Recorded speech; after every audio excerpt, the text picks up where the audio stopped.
Welcome to Fostering Bridges, a podcast dedicated to uplifting, supporting, and empowering foster, adoptive, and kinship parents.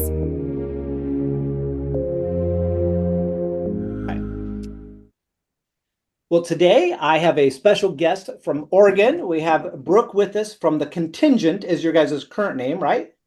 That's right. And formerly known as Embrace Oregon, who runs the initiative, or you might call it something different, of Every Child. So if you can't tell me real quick, what is the Contingent, or what was Embrace Oregon? What is Every Child? Yeah, no problem. So the Contingent is a venture operating organization. We work really hard to try to take a stab at really complex social issues by bringing community, faith communities, businesses, and government all together to try to solve complex issues. We have two key initiatives. The first is called The Script, which is an effort to reduce the racial wealth gap and to serve first-generation college students. And the second, which is the effort that I've had the pleasure of being so involved in, is Every Child, which invites community members to get engaged with our greatest needs around child welfare system in Oregon and now in Arkansas and in Tennessee. So I want to get this straight. And I've had the pleasure of watching you guys over the last decade. So you're out of Portland. And if I remember right, the Portland Leadership Foundation, is that where kind of the brainchild began? And so you have some business folks that suddenly get this bright idea. Let's get the faith and the state, or the faith and the business. Like, how's that worked out? What's the reception like? Yeah, it's been such a wild journey, especially in a state like Oregon. It's interesting now as getting a chance to work in some other jurisdictions as well to see some of the differences. But the reality is that government needs community to get involved in issues.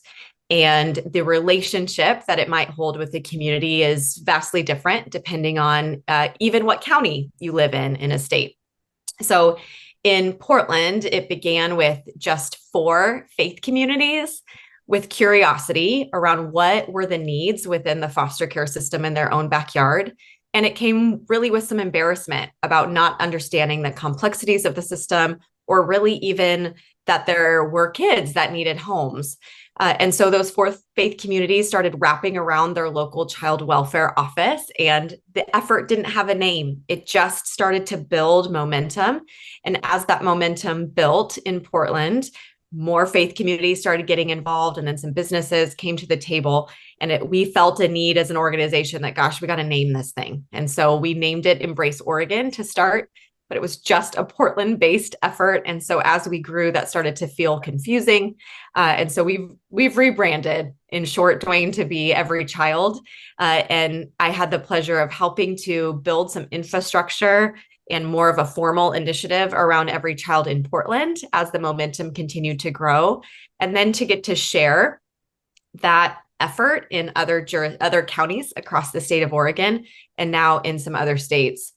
I think one of the things that's been really beautiful, there's so many things, but one of the things that's been so beautiful is that the reality is that this is such a complex issue. No government policy, nor ministry effort from a faith community is strong enough on its own to solve the challenges that exist within the system. But when everybody can bring their piece to the table, we can start to move the dial for kids and for families. And so what started really as a very grassroots effort in Portland actually led to the effort becoming the largest recruiter of foster families across the state. And many of those families were coming from faith communities in Oregon. And so the state then asked us as a nonprofit organization if we could expand and if we could take over the full responsibility for the recruitment of foster families in Oregon. And that was a really important inflection point as an organization. And not just largest recruiter, but your retention rates are way higher than they have been historically in Oregon, right? Mm-hmm. Yeah, we do have a lot of supports that we also are providing for foster families. And so our understanding based on the data right now is that the retention rates have increased over time, but there's still a lot of work to do. It's hard. It's hard work to step into fostering, and you need a community around you to be successful. Yeah. And I have to tell you, Brooke, my first week in the legislature in 2015, Mhm. I was the vice chair for the Human Services Committee. And I Uh-huh. mean, and being a pastor in politics, that's a fun experience, fun and Yeah. challenging experience. But the chair of the Human Services Committee got a hold of me that first week. She wanted to sit down and she says, I want you to, have you heard about this group? So here you have a non-Christian, someone who's not, does a lot of good stuff, but not plugged into a faith community, who says, you're a pastor and this group is doing this stuff and they're excited about this faith community and all the Mhm. work they're doing. And so Mhm. it was so nice to, I mean, she's like, hey, you have to meet these guys. Now I had already heard about you guys, but it was really fun to have it coming from that end of people that weren't plugged into the church, but saying, wow, look at what the church as a whole is doing. That's So right. you've mentioned, and we'll talk in a minute about the going nationwide, because that's pretty cool. But even so, you said you started in Portland, and then you guys went statewide. And I remember, watching is the mandate to try to go to all 36 counties, I think in 5 years, right? Now that's played Yep. out and looked different in each county, right? And Yep. so, what are some of the initiatives? What are some of the things people do when they start out? What do they do other than say, hey, somebody sign up for foster care? Yeah. One of the biggest fallacies, I think, in inviting people into child welfare is that it's do nothing or become a foster parent. And Mhm. foster parenting is not for everybody. And foster parenting is not for everybody in every season. And so, what we learned in Portland was that we could certainly share the need for people to become foster parents, and more people were going to say yes as they heard that need. But we also knew that we needed people to support those families, that the social workers at child welfare offices needed support. And so the more that we could create pathways for people to engage at any phase of their lives, the more of a holistic support we were going to be able to provide to the system. And so that has looked like providing hospitality for DHS offices, for the government agencies that are serving our kids.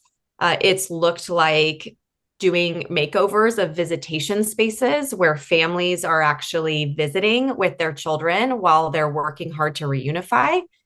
It's looked like a large corporation putting together welcome boxes full of toys and items and snacks and necessities for kids that they're gifted when they first come into foster care and are awaiting their placement. And it's looked like building wraparound teams for foster families that Mhm. are providing support for them, especially in that first critical year, whether it's helping with delivering meals when they first get a placement, or it's doing yard work, or providing respite care for them along the way. So, what we found Hold is, on. oh, Before you sorry. tell us what you found, Yes.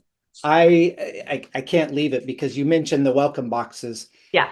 That seems like such a little thing. And I know people do like the Operation Christmas Child and they do thousands and thousands of boxes, but I want to point out how important those are. So a handful of years back, we had a night where we had three little girls come into our house. They were ages 4, 6, and 8 at the time. And there was some significant abuse. So they were removed, were their first placement. They get to our house at about 10 o'clock at night, and the caseworker brought the welcome boxes. And all of a sudden, what you would imagine is this traumatic, scary event, the trauma of being removed, the trauma of what happened, and all of a sudden, this new household. And I tell you, watching these three little girls open those boxes, it felt like Christmas. And all of a sudden, in the middle of trauma and tragedy, there's this joyous moment, and they had things that were theirs. There was a journal. I remember one of the girls started journaling, and like that thing, she was inseparable. There were some toys. So they walked in there, and all of a sudden, there was just joy and peace in the house. And what it did for our household to start that relationship was just amazing. So, huge fan of the welcome boxes. Just had to point that out. Love that you guys have done that. Anyway, you were starting to say what you found. Yeah, no, I love it. In fact, we had a foster placement that came into our home without welcome boxes. And then a few years later, one that came with, and it Yeah. was night and day for a child to walk in with gifts and new things. So thank you for saying that. I think it's really true. Uh, I think what we've learned is that, well, let me back up. Nationally, we know that takes on average 3 years for somebody to go from interested in becoming a foster parent to actually saying yes, at the point of like being ready to begin the certification journey. Now, again, it's not for everybody, but when we can invite people in and not just have an all or nothing request, but invite people into proximity to the kids and the families who are impacted, they're more likely to lead to a yes at some point. And so it's been both for us sharing the message of needs for foster families that can meet the needs of the kids that are in care, but also inviting community in any way. And as we invite community in any way that they can come in, we also see more people eventually say yes to fostering down the road. What was special about getting to take some of the different initiatives or opportunities that we developed, kind of volunteer on-ramps for folks across the state, was that in each community, people got to look at the real needs in their community and then determine what were the best fits for their faith community, for their business, for their family to get involved. And that agency of choice really has helped to make the difference. And so although every child looks very similar in each place where we operate, whether in a rural or urban county in the state of Oregon or in Arkansas or Tennessee, the reality is that each place has its own flavor because the needs in that place are unique, and the ecosystem of what already exists with the faith communities or nonprofit organizations that operate in that place are all very different as well. Right. And that agency, I think, has helped it to translate into places. I remember when we launched in Southern Oregon, there are a couple counties down there that we launched in, and I know things have changed in recent years and so forth. So, but I remember when we launched, and I don't know that you guys presented it this way, but I thought of it as a menu of initiative options where you guys were able to say, here are ways that others have started in the past. And so when we kicked it off at our church, we were able to get signups and all these different people that were saying, hey, I'm interested in welcome boxes. I'm interested in clothing. And we were able to see what people had a heart and passion for, and then launch our initiatives based off of the volunteer desire, as opposed to going out and recruiting for volunteers for something specific we wanted. Again, I love that model that you guys have set up. So how's that working out? Oregon is one thing. You have a great relationship with the state there, even under different governors and, all that fun stuff. But now you're going to other states that have different, politics, different just perspectives at how they view and approach child welfare. In Texas, where I'm at now, we have, it's privatized. So how's that reception been going to the different states, and what are big takeaways that the average person should know about? My experience, especially over the last few years, as I've been working in a lot of different spaces and places, is that what is shared in the media is that our country is more divided than ever, and that we can't reach across the aisle. We can't even have dialogue with family members who think differently than us. And I have found it to be so redemptive, actually, to have a very different narrative of my experience, because what I've found is, regardless of who you vote for, regardless of where you live in the United States, every person cares about children and cares about the next generation. And we may not be able to solve all of the systemic issues that exist within the child welfare system. It's a beast. But at the end of the day, there are children who do not have a home when they need one, or do not have the support that they need in their family. And that, as people, especially who follow Jesus, is enough for folks to want to do something. And what I've found to be true is that people may not know the details or understand how the system works. And once they do, their next question has consistently been, what can I do? And when we can come prepared with that answer, here's what you can do, people will step in, and they do every single place.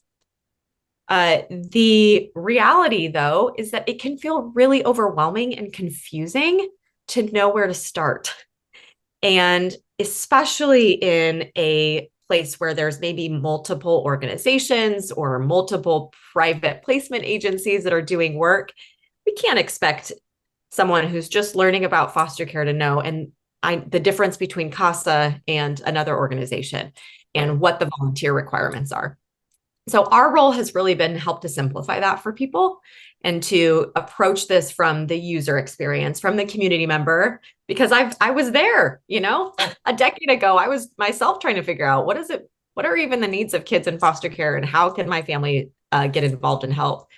And so if we can come at it from that lens and provide some really clear opportunities for the ways that people can get involved and help to eliminate some of the noise that can feel confusing or overwhelming, then people are really faithful to step into that. Yeah. I look around and I think of, in East Texas, when I hear the number of kids that are going out of county, I'm like, everywhere I look, like these are good people.